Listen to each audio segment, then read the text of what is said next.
The Dane and Derek Show is an uncensored, unfiltered podcast. Content warnings can be found in the episode description.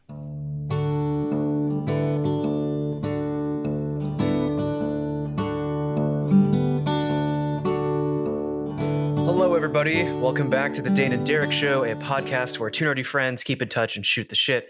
My name is Benig-Aiello. I'm a writer, director, and very avid tabletop RPG player. And with me, as always, is my good friend, Dane. Hey, I'm Dane, a writer, musician, podcaster, and lover of tabletop RPGs. How you doing today? You know, I thought today was Friday, but it's Tuesday when we're recording this. And you know, I'm okay. I'm doing great. That's super fair. That's super fair. I know those days. Yeah. I know those days in a big way. Yeah. It's one of those days where you have like 3, maybe 4 cups of coffee. And you just kind of hope that you're still able to get to bed. I wouldn't know about that because I don't do coffee, but sure. Yeah. There we go. I tend to just collapse. So who knows what the right answer is? Oh, I wish, you know, there was the other night I was lying awake in bed for 2 hours. Oh, Christ. And I chose not to get up and do anything. I chose to force myself to fall asleep, and it didn't work. So I think the next time that happens, I'm going to force myself to do something like read a book. Fair enough. I am fortunate enough to not really suffer from that problem. Falling asleep is not the issue. Man, yeah. Falling asleep has always been the issue for me, but I think once I get there, it's fine. Once I'm able to get asleep and start to dream or not dream, it's great. Which I guess this is a loose segue into our topic for the day, which is inspiration. The idea of inspiration on the topic of the work we do, right? Yes. Okay. As we had to discuss before recording, not the mechanic from D&D 5e. Correct. Which, long story short, I do have opinions about it because I have opinions about everything. In short, it's a pretty good idea, not implemented well enough or extensively enough to really make a difference. Continue. Yeah. So inspiration. What inspired you to talk about this? Well, it's kind of like it's inspiration is often a really big part of creative work or non-creative work. Inspiration is like a huge part of idea culture of any kind. And to be fair, it's such a big concept that there are multiple goddesses of inspiration in the Greek pantheon, right? Like inspiration is such a kind of core portion of human life and like idea generation that we personified them in multitudes, you know? So I and since we spend a lot of our time talking about art and like the facets of it, it feels like a really important one because a lot of people have different opinions about it and varying degrees of quote unquote like reliance on it almost. How does an inspiration work for you in a sense? Yeah. I'm one of those people who I don't like the idea of a muse. Like a single person, like or a single woman in the case of the definition, I think. I don't actually know the definition of muse. I should probably just look that up. Muse is those are the goddesses. Oh, the goddesses, yeah. So muses. Like, the muses, yeah. I don't like the idea of a single person or a single thing as the sole inspiration for something. But I do believe in the idea that things can be inspired by several things. Yeah.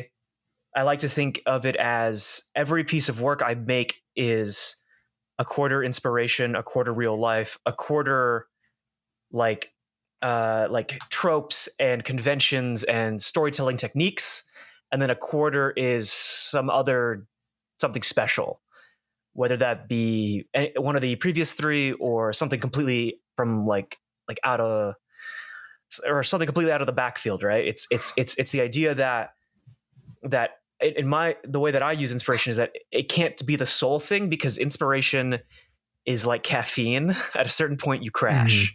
in my opinion. Sure. It's and by inspiration you mean like other work to draw on. Like if we take Star Wars, for example, you would look at Kurosawa films and Flash Gordon and Westerns and like probably hot rods and World War II airplanes as like big inspirations, right? Like, right. Yeah. Or even like things in your life, right? Like I think you can be inspired by that, but yeah, for the most part, looking to other work to iterate your own work off of.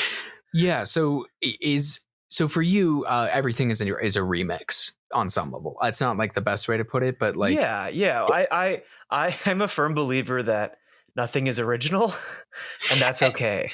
Yeah. So many people are, whenever like someone says like, no, there's nothing original, they get like kind of like upset about it. I'm like, no, you're just part of the collective human experience, telling our stories to each other to connect and feel things.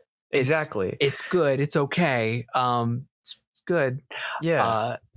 So yeah, and here's a question for you. So it doesn't sound like this to me, but there are some people who feel like I can't start working until I quote unquote feel inspired. So often the stereotype of this person is that they have to be in the exact right perfect coffee shop at their favorite table, and they have all their things, like everything has to just be just so, and then inspiration will strike and they can work. Mm-hmm. How do you feel about that concept? I feel like this is a leading question on my part, but here we are. I mean, yes, but I do have opinions on that because, like I said, inspiration's like caffeine. At a certain point, you burn out, and if you rely on that all the time, and eventually, it's not going to work. Like, I think, like there are definitely moments where I have inspiration, quote unquote, and I get out of bed and I screenwrite for 2 hours. And then the next morning I look at what I was inspired to write and I throw it out, or I put it in the bin of things that are exactly like this other thing I'm working on. Right. Like I find that relying on that sort of inspiration can be very tumultuous and can be often, at least in my case, I use it as an excuse. I used to use it as an excuse sometimes to not put in the work. It's like a lightning strike. Yeah. And sometimes, like, I think what's great about inspiration though too is like by putting in that work and like being consistent with something, you can have a lightning strike moment that doesn't necessarily give you the magnum opus, right? Like, I think that's where inspiration for me is like the best, is when it's not a magnum opus idea. It's like, oh, I figured out how to fix this one thing, like this one little thing in my work. And I think that is where I truly find inspiration fascinating. But I will describe it this way. I like being inspired. I do not care for needing inspiration to work. Like I think about it this way. If we go on with like lightning, electricity as a metaphor, right? I think about it this way: is if you get struck by lightning with struck by inspiration and you're not ready for it, you like, and by getting struck by lightning, I'm definitely thinking about in like a Avatar: Last Airbender, Zuko Azula way, where like, you're full of energy. Isn't that great? It's hard to do anything with it, but if you practice, you can then direct it. You are ready for that much energy and can use it productively. I once heard inspiration, when personified as a muse, this one way that I really, really liked, which is like you leave your studio door open. So while you work, for the muse to come in. So every day you come in, you start painting, you write, you do whatever you do, but you leave that door open. And regardless of whether or not she shows up, you work anyways. And the days she shows will be amazing. And you're still going to get something done on the other days, even if it's just working out bad ideas. And when she arrives, you'll be ready for her, right? Because you'll have been practicing every day. Now, I don't always agree with like there are some people who are like, you're not a real writer unless you write every day. And like people like that, I'm just like, fuck off. People have lives. And and nobody gets to tell anybody that they're a real writer or not. But like what I mean by that is like, I think it's really important to do your work regardless of whether or not you're feeling inspired that day. Yeah. And there are days when I sit down and I'm like, wow, that was incredible. I walked like during the last novel I worked on, there were some chapters I walked away from being like, that was incredible. That felt amazing. I really liked what I put down. Rereading it felt good. Like there's things to edit, of course, but like that was the thing. I, struck the iron while it was hot. And other days it wasn't. But if I hadn't sat down so consistently, then those days wouldn't have come, because my door would have been shut and she wouldn't have been able to come in to extend the metaphor very far. No, yeah. I feel that. I definitely feel that. Inspiration in a lot of ways is kind of like, it's like when you do a max press at the gym. Yeah. That's actually a really good equivalency. Yeah. Yeah. You don't do that every day. Yeah. You don't do it every day, but every now and then when you do that, holy fuck, it's incredible to know like, yeah, I can do that. I did it. 'Cause like, I think a lot about like this past year, I haven't been writing as consistently, but last year I was pretty much writing kind of like what you were saying, like every day, and like sitting down and working and, having those moments where like inspiration would strike and it would just, things would flow. And I think for me, especially like I find that inspiration can be so,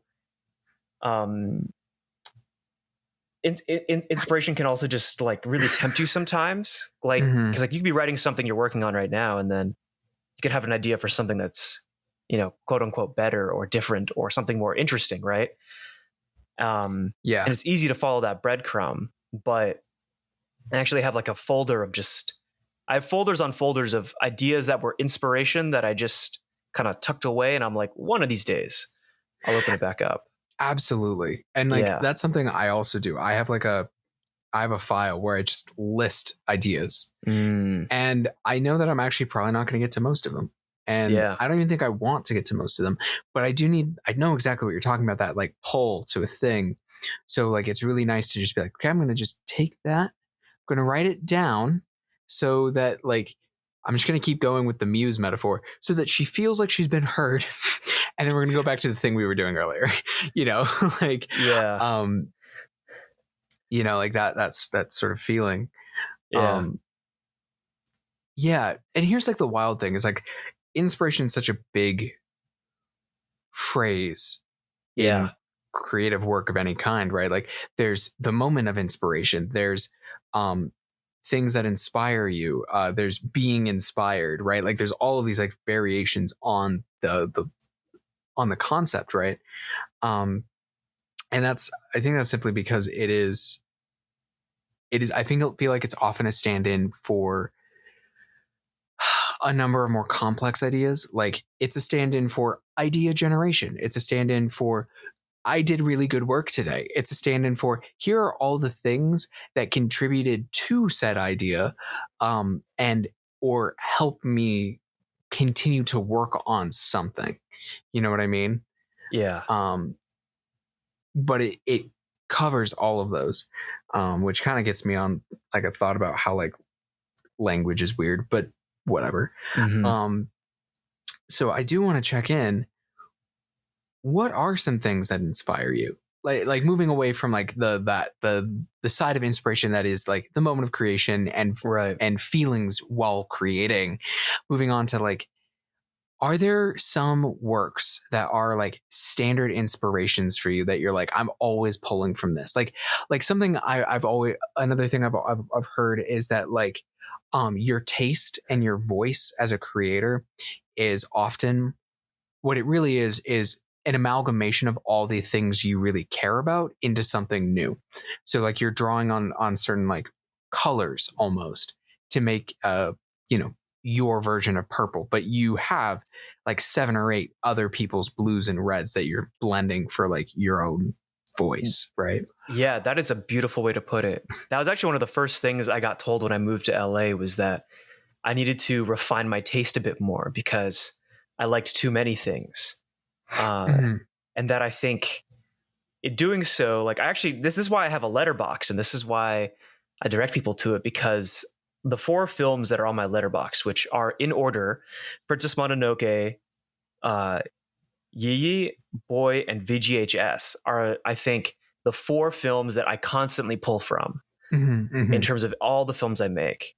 And I think Boy and VGHS are the only 2 that I watch before I make any short film or any film project, period. Huh. And the consistent thing, the thing about all of them, right, is like, you look at the composition of characters, the topics, the sort of like roots and the settings of each of these stories. They're all like family and friendship dramas. They all are very light on like romance. They all have moments of sadness, but also moments of levity. Mm-hmm. There's definitely like a saturated kind of vibrant, fantastic feel to all of them. And there's a sort of Mm-hmm. existentialism in all of them that I think is really interesting to like look at. And I think a lot of my work as a filmmaker personally, I explore a lot of things relating to family and friendships. I think my dad coined the phrase friend com. I make a lot of Huh. friend coms. And I am really interested in like dissecting sort of like just like uh just like my own like cultural identity. And I'm also really interested in dissecting sort of this existentialism that comes with being like an angsty teenager. um and I think like if you look at all my music are either love songs or super like reflective songs about where you come from and where you're going. And I think that all those things, yeah, 100% I pull from in my work. Like, it's funny because I was like, I'm working on this on like a new feature script, and I was like, I've written this movie before, and it's Mm-hmm. like, it's another moving movie, and it's I've done this so many times. Like, I did Bros of the Realm in high school. I Yeah. did a film called Boxes at the end of college, and then I recently did a film called Heroes Pizza. All 3 of those, the main characters are all moving, and I'm finally working on this 4th feature script that is also about moving, but unlike the other 3, which follow a main character leaving, this 4th one follows a character staying behind. And I'm pulling from a lot of experiences that like I've now had time to reflect upon, and I'm pulling from a lot of movies that I've watched recently that are about people in rooms feeling nostalgic. And it's like, it's such an interesting thing to kind of see like which topics you constantly go back to. Like, it's pretty funny when you lay it all out and look backwards, so yeah, did that answer the question Totally. correctly? Okay, Totally. Yeah. sweet. What about you? I was kind of thinking about it while you were giving your answer.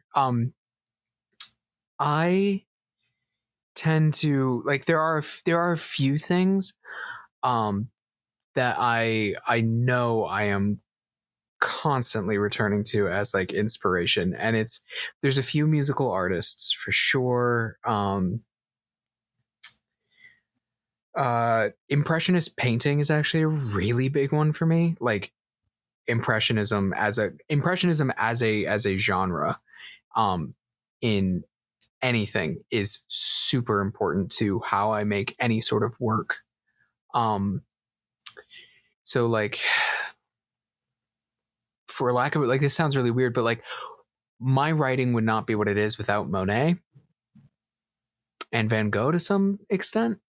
Like, just that's just how it is. Like, Yeah, no, yeah. and Debussy as well. Like, so there's that, which like, so there's that. Then there's the I would describe it as the iron and wine, and Mm. like, bright eyes that's just in my work. Those 2 folk country artists are like super foundational for word choice for me, and like setting in a sense, because it also ends up connecting into sort of Western Americana roots for me, which I really don't struggle to escape from.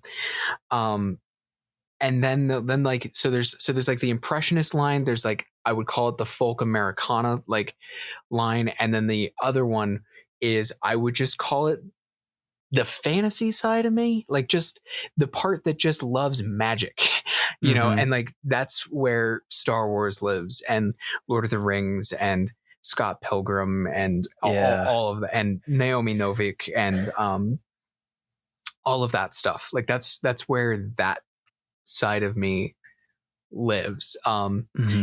And so like you end up like, you distill those things down, and what it ends up sort of like being for me, like in the same way that like for you it's always these like lately, at least for you, it's been coming and going stories of like people leaving and or staying. Is for me, it ends up this like melancholic, watercolory, slightly magical story. Like that's what I end up writing. Like that's those are the stories I tell, and like, like sometimes like it leans more into one or the other. Like the last thing I did was like way lighter on the magic, like way lighter on like the fantastic, and way heavier on the Americana and like the watercolor. And like the next thing I want to do is way heavier on the magic, because I'm mildly afraid of it, and I want to give it a shot. So that's what it is for me.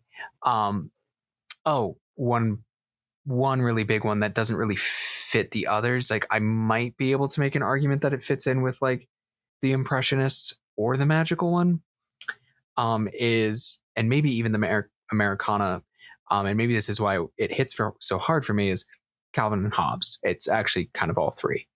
Like the art style, it's like an impressionist cartoon in a sense. It's deeply fantastic, and at the same time deeply rooted in like American culture.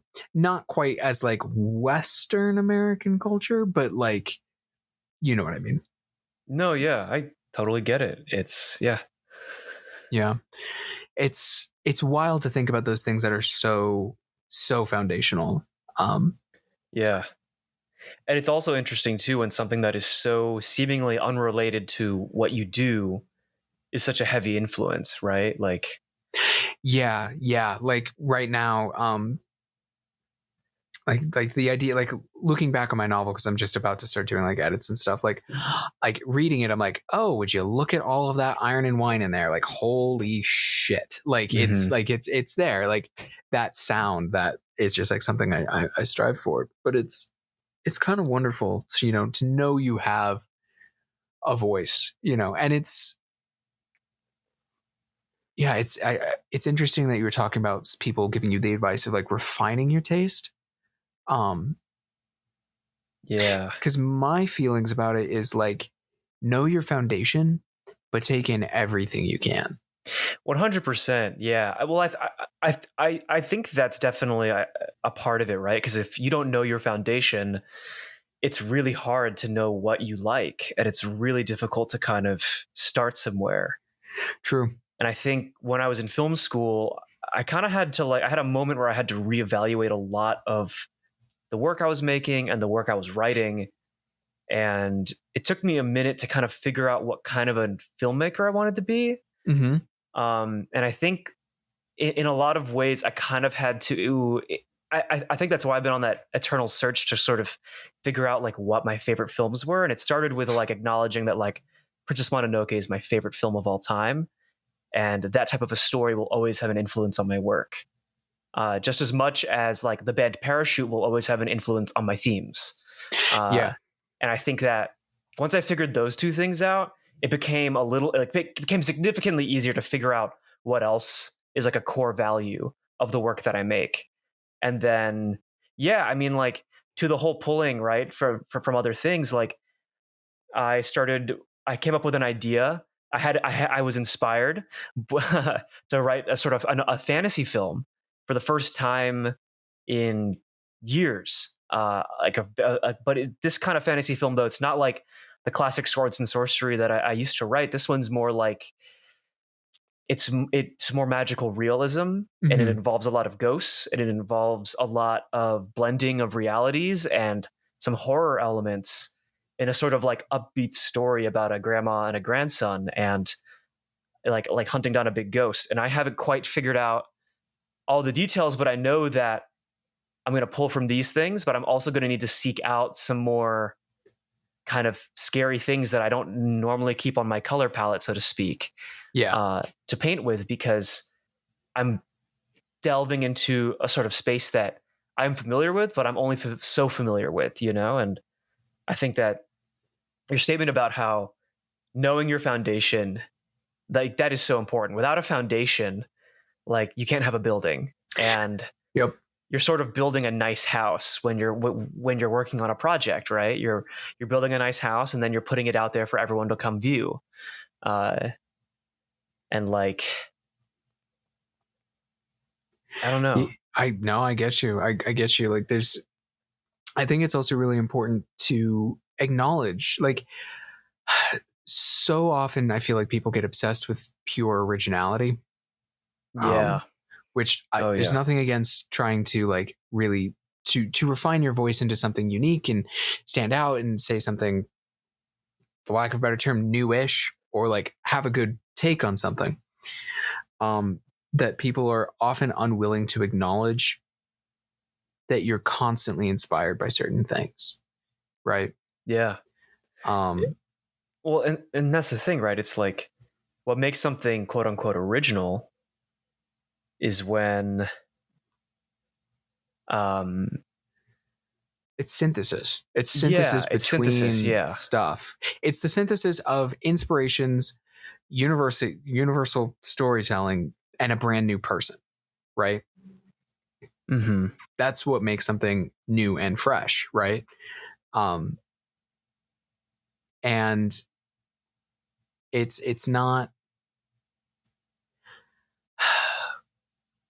And part of it, if you ask me, is less about coming up with something completely brand new or having your voice be completely different, even like the synthesis being so different from everybody else's, so much as being honest. Yes. It's honesty that's going to be the thing, right? Because, for example, I'm just going to go back to Star Wars.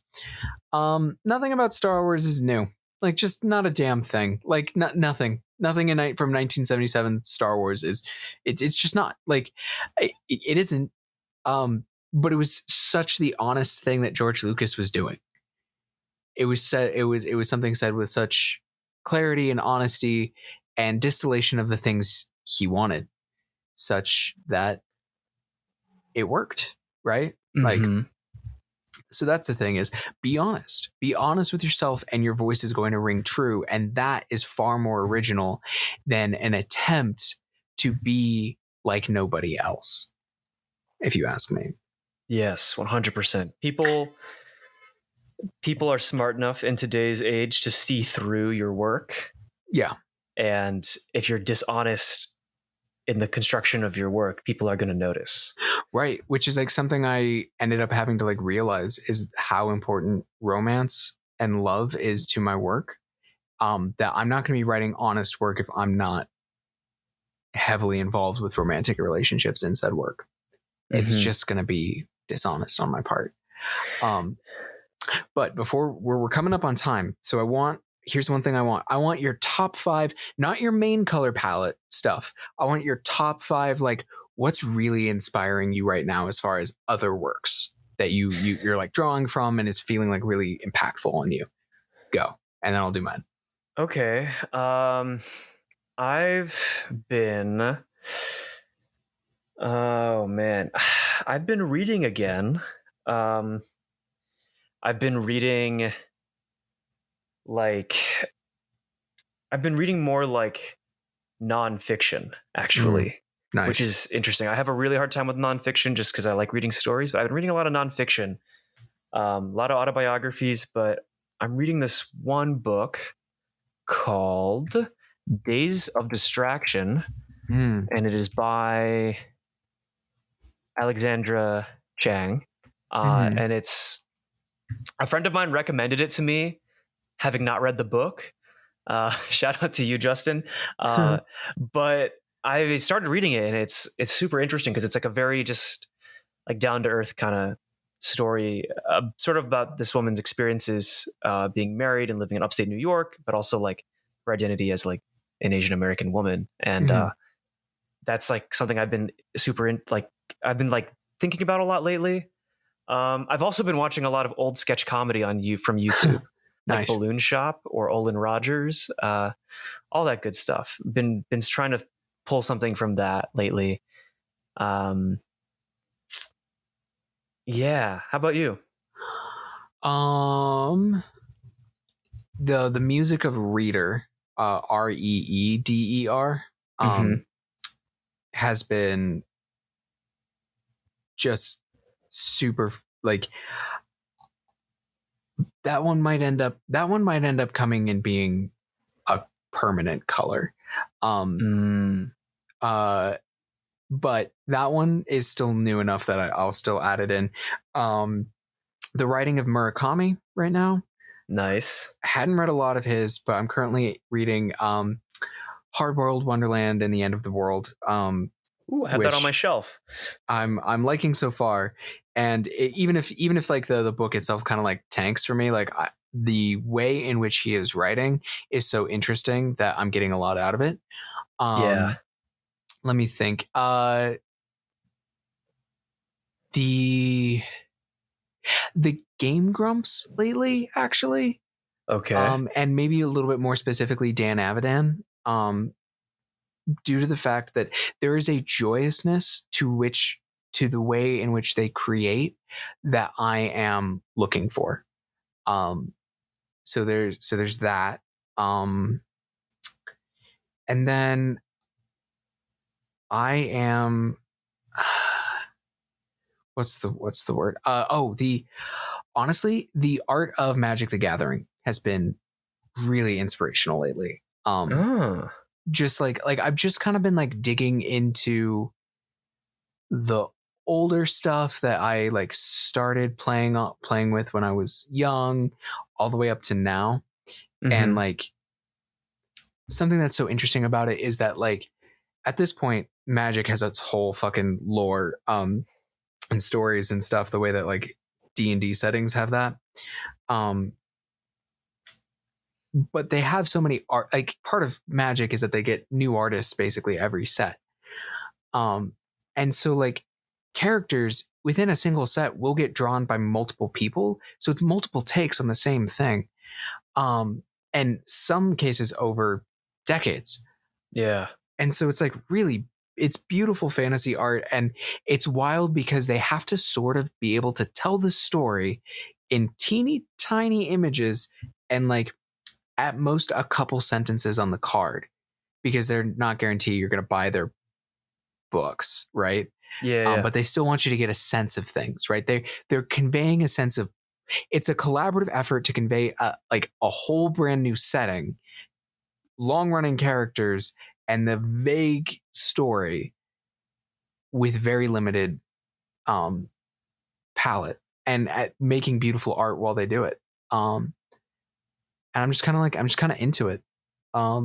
Nice. So those things, because like I'm between like really big projects and finishing things right now. So I'm like just kind of like enjoying seeing what I'm like into, because like I don't feel the need that I'm like, I really need to be buried in this sort of like musical sound or visual thing, because like I want to be hitting the right tone all the time. And these things help me get back into the tone. Very nice. Very nice. Yeah. I'm going to throw two more in just because. Nice. I remembered some things. I've been like on a actual play binge over the last year. Dope. Like prior to, I think 2020, I hadn't been able to listen to actual plays very well ever. And then something clicked inside, and once I understood the format, and I've just been on a binge, and it's been so much fun listening to people play RPGs like that, and just so many different types. And then architecture. Oh, I live in an apartment complex in like a suburban neighborhood, but everyone's got like a different styled house. And so I walk this one route and like almost every day. And it's like, I just love staring at all the houses because I see something different every time. Yeah. To counter that, last one, the other thing is over the last 2 to 3 months, I've started doing really regular hiking for the first time in a long time. And like that's also been spectacular for like similar but inverse reasons for like what you're talking about with the houses. Yeah, totally get it. Got to get that vitamin D. Oh yeah. No, well actually at this point I'm also starting to hike in the dark, so kind of. Wow. Gotta improve that night vision. I have to beat people to it, or it just starts becoming kind of unenjoyable to like, because I don't want to go too far. Like I don't want to be so far away from home that I don't want to do an hour-long drive hike and then an hour-long drive home. But that means I have to do trails around Boulder. So if I don't want it to be clogged, you know. Mm-hmm. Have you done Mount Sanitas? I haven't done Sanitas yet. Sanitas can get packed. The next one on my list is to redo Bear. Nice. 'Cause it's been a while. If you go at like sunrise, Sanitas is usually empty.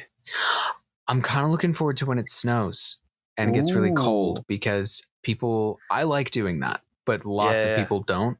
So I can go to like even more common trails. Yeah, like Chautauqua. Yeah, without like not gonna be bothered. Good stuff. Yeah.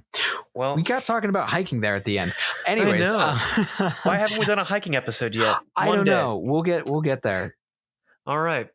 Well, you heard it here first, folks. We're going to do a hiking episode while hiking one day. Oh, that'd be dope. It would be so dope. That'd be so cool. Yeah. I have the gear to do it. We can do it. We just got to be in the same place, but we can do it. Next time you're out here, we should do it. Yes. Next time I'm out there, we'll do it. Hell, we could do it. We could record it on our phones even. Yeah. That'd be pretty fun. Oh, that'd be fun. There we go. Okay. You heard it here, folks. We're going to do that. Yes, we're going to do that. It's going to happen. But until then, that's it for this week on the Dane and Derek Show. Thank you all for joining us on this lovely, lovely Wednesday morning, wherever you are in the world. You can find me, Derek, on Letterboxd at Benig-Aiello. And Dane, where can we find you and your work? You can find me at danewrites.com. There's links to my Substack where you can find writing I do. It's just a collection of creative writing, so you'll find all kinds of stuff in there. There's a link to my podcast and music and my Twitter. So, yeah. Yeah. Go take a hike, man. A couple days. Saturday. Fantastic. All right. We'll see you all later. Catch you later.